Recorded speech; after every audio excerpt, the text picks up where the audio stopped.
ซื้อเรื่องบอกเพื่อนอ๋อหาใส่เจ้าอย่าตัวเด้อตัวตาเดินมาจะต้องเป็นเด้อแม่เด้อ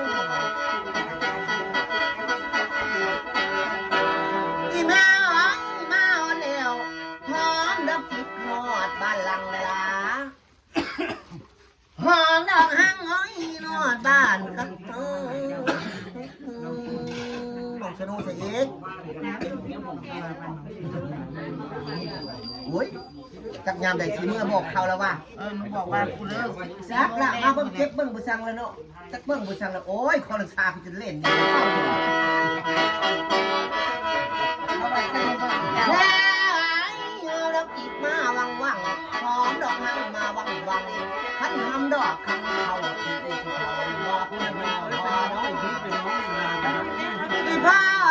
หน้ามึงให้มันยาวมันภาพเพียง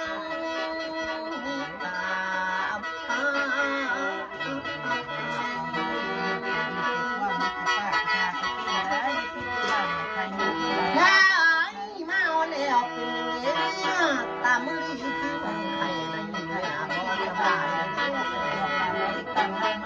อีแม่อ๋ออีเป็นยังเด้มามือนี่เพิ่นบ่มาอยู่เป็นนางสมาโหนเป็นธรรมดามีว่ามาแล้วขั้นเกรดเจ้ากาท่องคนร้องเจ้ากาไงอ๋อ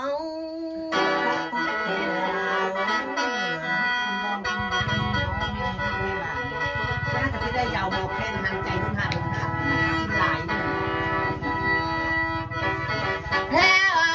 หน้ามึงนี่โอ้ยเจ้ายัดตัวเด้อตกตาเด้อนะเจ้าก้อนคนเด้อแม่เด้ออีแม่ไอ้มีว่าไม่กระเด็ดมานี่ไม่กระเด็ดมาแท้ท่านมาบ่ติดต่อน้ำจังห้องคนตามาบ่แม่บ่มีว่ามาแต่ใส่เด้อมาแต่คุณน้ำบ่ก็สถาละมีว่ามาเร็วยืนมันสั้นทิ้งให้มันเพียงโน้ลมที่ห้อยหาห้อยอามันต้องยาคู่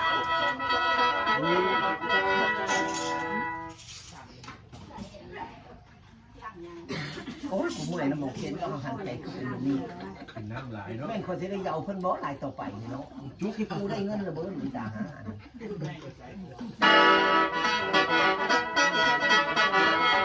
เฮ้ยมีบ่มาตะลุงไปเตะไปไทยมึงไปเที่ยวเดินมาอยู่มันสักทีให้มันเพียงร่มที่ห้อยเด้อหาลอยมาแม่โอ้ยนี่ว่าขันหัวเจ้ากะท้องคนร้องเจ้ากะไงแค่โอ้ยมาแต่ใส่เด้อเมื่อปากแหล่ขันว่าแก่ปากกวงก็ใส่วังยืนแม่ยืนมันสัญญาบ้าในมันเลี้ยงแม่โอ้ยพิษนี่อ๋อห้องกวงเพื่อนสานเขาอยู่นี่บ่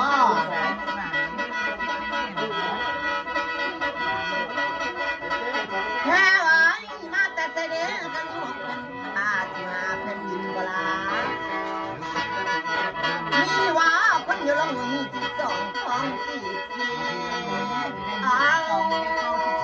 เท่าไหร่พิจารณาว่าสิ่งนี้ก็ลูกหลาน แพ้เอ้ยมาแต่ใส่เด้มาแต่คบแต่เก่าบ้านเก่าเมืองหลังบลาอ้าวแม่กินแท้ว่าให้นอนขนอนนี่ล่ะขันวลิกากากระดาเอ้ยเมียกากินอ๋อโอ้คือเราอีแม่เอ้ยเรื่องบ่มีเจ้าอย่าหาเลยเด้อแล้วว่ามาจะอย่าเชื่อเรื่องบ่เพิ่งโอ้ยอย่าใส่เจ้าจะตัวเด้อตกกาเลยนะแต่ก่อนคนแม่เด้อ บ้านสิทำได้ไหมต้อง แม่น่ะสิบ่ยืนมันขั้นคิงเบิ่งจักว่าเบิ่งโอ้ สามที่จะเอาไหนก่อนเนี่ยจะกิน แพ้เอ้ยมาวันแล้วว่าให้นอนก็นอนเวลาขั้นสามที่จังสีเสือขั้นสามเสือตั้งเดียวเวลา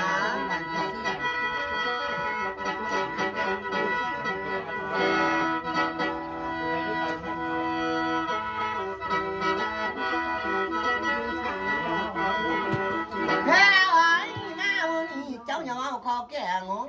เจ้ามาเมืองเด้ออีพ่อเอ้ยเงียบไปแล้วมามื้อนี้ลูกมาขอทุ่นตารางเรามาขอของตารางเฮือนเข้ามาขอเป็นไม่ในเฮือนเจ้าจากจางในถึงทางก็ได้ขอแต่อีมาอยู่น้ำ ไม่ ไม้ ได้มีหลานเลย อีแม่เอ้ยมาวันแล้วว่าพ่อบอกเจ้าใครพ่อใจเอ้ยให้เจ้าว่าเอา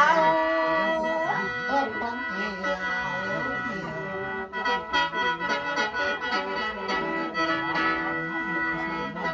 แพ้ไอ้นี่ว่าเขาลือแล้วเสียแล้วเอ้ยกินไก่ขันหากินไก่น้อยตามร้านที่ด้านเขา ไม่ได้ มีว่ายืนมันสันขี้ให้มันเพียงดู ไก่น้ำเย็นในกองสาม ว่าโอ้ยนี่แต่ชุบเจ้าเด้ออ้อยต้อยน้องนั่นบ่ได้แก่บ่พาบ่ เจ้าหัว อ้าวแม่กินแค่ยืนมัน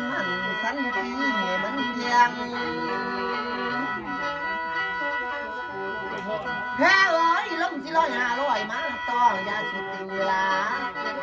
มีว่าคนมาตัวกินเขาคนมาเน่ากินแกงโบราณมีว่าคนมาตัวกินข้าวขันจับเห็นเจ้าเสียวไก่จับบ้าอะไรเสียวหมูเลยเด้อมีว่ายืนมันสันขี้ในมันเลี้ยง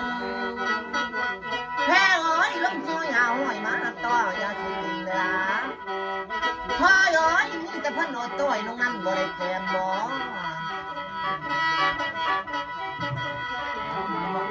หลานที่ เสื้อ ไม่ ท ได้ รายได้ล่มเลยอีวิเสื้อทรายได้ล่มมาเบิดทั้งพ่อทั้งแม่หามาเบิดกินซุปกินดิบก็มีเคยฆ่างัวขายควายลงตับไข่ก็มีแต่กี้พูนเคยมีอยู่แล้ว พี่คือเก้า ผ้าเข้ากะง่ายผ้าง่ายกะเต้งเสื้ออันนี้กินดิบกินเดงแล้วมันก็เศร้าแล้วก็ไม่ได้ยิ่งแขวใส่น้ำมะพร้าว ทุกแม่ลูกหลานนั่นแหละ มันมาเฮ็ดเบาเฮ็ดหางไม่ได้เจ็บได้ปวดกว่าเขาคุ้มจากนอนนี่ข้านเบานี่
มามามึงโอ้ยมีเป็นกันหากันผมมาเอ้ยลูกผมใจว่าเอ้ยขันหน้าลูกกันตัวกันโอ้ยลูกกันแดงจังเลยลูกตาลูกเป็นใจจังเลยว่าเอ้ยจะได้เลี้ยงพี่จับเธอเลยได้ให้คนรู้คนว่าเป็นสาวเธอว่าเด้อให้คนรักว่าเป็นตัวให้คนที่ตายหากันหาเอ้ยคนบ่ลาว่าเอ้ยคนตายน้องน้องจังและใจเย็นสักตัว ลาลาลาเลอาลุลุลาลา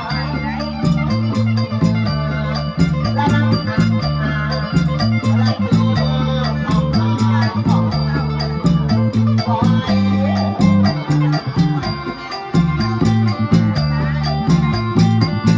ว่าไปแล้วมันเข้าตกกับนามันคิดตาตกกับหน่อย ที่ตันเนี่ยเงินบาทโกนท่านก็มีอยู่ตายไหนบอกใครมาขอเธอแม่เลยแม่เอ้ยไปแล้วเจ้าอยากไหนนะพี่เจ้าอย่าดีนักตัวแม่เอ้ยไปแล้วเจ้าเดือดร้อนคนละเจ็บตาเลยก็ลาด้วยแม่เลยแม่เอ้ยไปแล้วหัวจะนั่งตักแม่หัวจะเป็นสายไทย แม่เอ้ยเห็นไปเร็วฉันที่น้องแต่งผมไทยตาหน้าเอ้ยฉันอยู่แล้วแม่เอ้ยว่าเอ้ยพอใจบ่มามือนี้ฉันก็ทุกเมื่อต้องลาเขาสารเมื่อตอนที่ก่อนนอนเมื่อว้าวเมื่อตัดผ้าก็ลองบอกเจ้าเบี้ยวแค่เอ้ยเมื่อจริงแท้บอกให้น้องก็น้องกะลา แล้วไอ้เอ็ดไปเรียกให้คนวงเด้อว่าดอกจ่าเด้อแม่เด้อให้คนบ้านคนวงเด้อไม่ใส่เราโอ้ย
สองน้องนา